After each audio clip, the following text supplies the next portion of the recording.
கடந்த 6 மாதங்களாக பல்வேறு பொருளாதார நிபுணர்களுடன் கலந்து வாய்த்த பின்னர் தான் இந்த பொருளாதார அறிக்கையின் முதல் பகுதி இன்று வெளியிடுகிறேன்.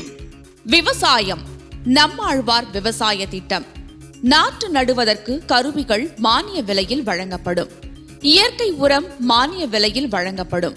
3 மடங்கு உற்பத்தி தரும் தரமான வித்துக்கள் தரப்படும். பிற நாட்டு விவசாய முறையை கற்றுக்கொள்ள வளர்ந்த நாடுகளுக்கு ஒவ்வொரு ஆண்டும் 5000 விவசாயிகள் அழைத்துச் செல்லப்படுவார்கள். இதனால் 5 வருடங்களில் 25,000 விவசாயிகள் பயன்பெறுவார்கள். உணவு உற்பத்தி. அரிசி, எண்ணெய், உணவு தானியங்கள் முதல் காய்கறி, பால் போன்ற அனைத்தும் தமிழக மக்களின் தேவையை கணக்கிட்டு உற்பத்தியில் தன்னிறைவு அடைவது மட்டுமல்லாமல் ஏற்றுமதி செய்து விலையை கட்டுக்குள் கொண்டு வரப்படும். பால் உற்பத்தி. உதாரணமாக ஒரு நாளைக்கு 7 கோடி மக்களுக்கு பால் தேவை. சராசரியாக 150 மில்லி என கணக்கிட்டால் ஒரு நாளைக்கு 1.25 கோடி லிட்டர் பால் தேவைப்படும். மற்றும் பிற தேவைக்கு ஏற்ப அதிக உற்பத்தி செய்யப்படும். பொதுமக்கள் குறைந்த விலையில் வாங்க விலை நிர்ணயம் செய்யப்படும். கீழ் வெண்மணி ஓய்வூதிய திட்டம்.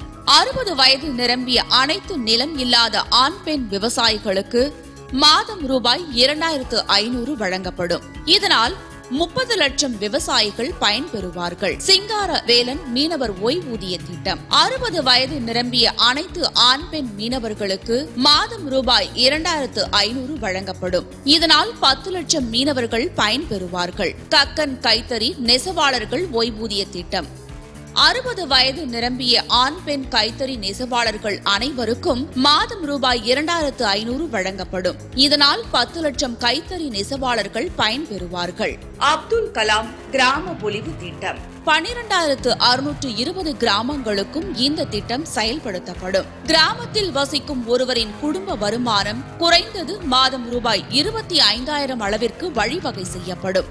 விவசாயம், ஆடு, மாடு, மீன், கோழி, பட்டுப்பூச்சி, தேனீ, பழமரம் வளர்த்தல் மற்றும் கைத்தொழில் மூலம் உற்பத்தியாகும் பொருட்களை அரசே கொள்முதல் செய்து கொள்ளும். பழங்கள், பூக்கள் ஏற்றுமதி செய்யப்படும். குடிசைகள் முற்றிலுமாக அகற்றப்பட்டு கல் வீடுகள் கட்டித்தரப்படும். கல்வி. சிறப்பு குழந்தைகள். இவர்கள் தங்கி படிக்க பிரத்யேக வசதியுடன் தனி பள்ளிக்கூடம், கல்லூரி உருவாக்கப்படும். 3ஆம் பாலினம். இவர்கள் தங்கி படிக்க அனைத்து வசதிகளுடன் தனி பள்ளிக்கூடம், கல்லூரி ஏற்படுத்தப்படும். பள்ளி கல்லூரியில் பாட புத்தகம். மாணவர்களிடம் நாட்டுப்பற்றும் மற்றும் மொழி பற்றும் வளர வேண்டும். அதற்காக உ.வே. சாமிநாத ஐயரின் என் சரிதம், காந்திஜியின் சத்திய சோதனை, மதன் அவர்களின் வந்தார்கள் வென்றார்கள், மாப்போசியின் விடுதலை போரில் தமிழகம், எஸ். ராமகிருஷ்ணன் அவர்களின் எனது இந்தியா, இது போன்ற நூல்கள் பள்ளி கல்லூரி பாடத்திட்டத்தில் சேர்க்கப்படும். மாணவர்களுடன் கலந்துரையாடல்.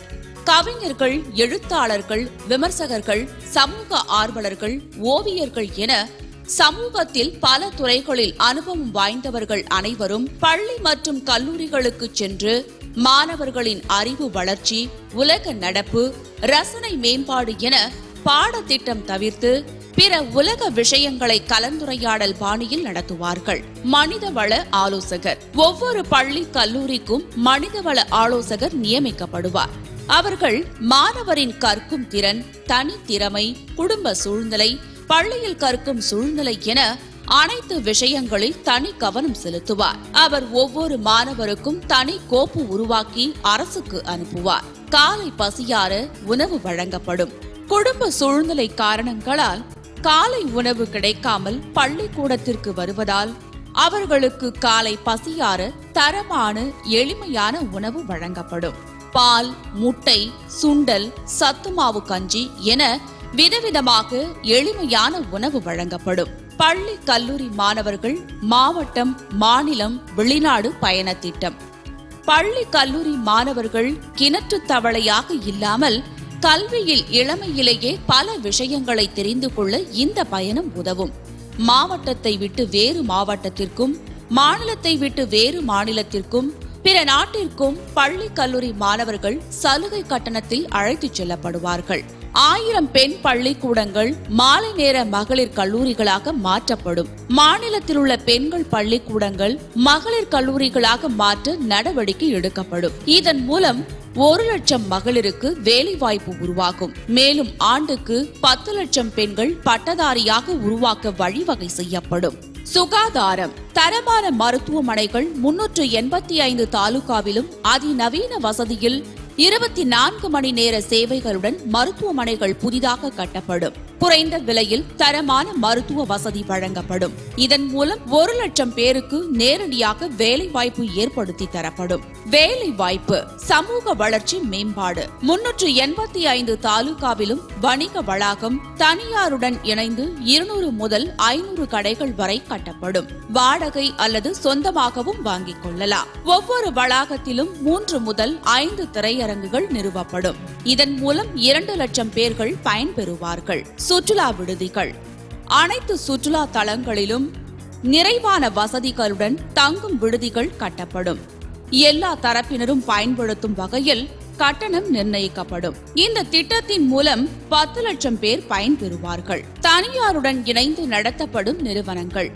கொரியர், கிராம மக்கள் தயாரிக்கும் பொருட்கள், எண்ணெய் உற்பத்தி நிறுவனம், பெண்களுக்கான சுகாதார பொருட்கள் தயாரித்தல், சிறு தின்பண்டங்கள் தயாரித்தல், பிஸ்கட், ரொட்டி தயாரிப்பு, கால்நடை தீவனம், செங்கல் தயாரிப்பு, இரும்பு கம்பிகள் தயாரிப்பு, சிமெண்ட், மணல், மென்பொருள் தயாரிப்பு. இதன் மூலம் 5 லட்சம் பேருக்கு வேலை வாய்ப்பு உருவாக்கப்படும். தனியாரிடம் நிர்வாகம் இருந்தாலும் விலை நிர்ணயம் அரசுதான் இறுதி செய்யும்.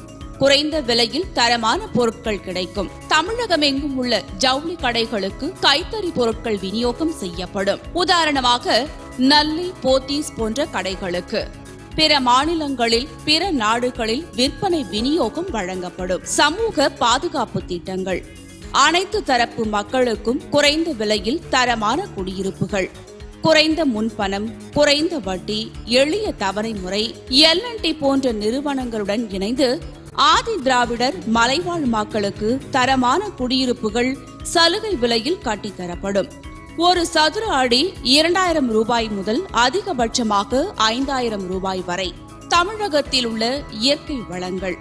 தமிழகத்தில் உள்ள தாது மணல், கிரானைட் என அனைத்து இயற்கை வளங்களும் தேசியமயமாக்கப்படும். இதன் மூலம் அரசுக்கு அதிக வருவாய் கிடைக்கும். எரிசக்தி. Petrol, diesel.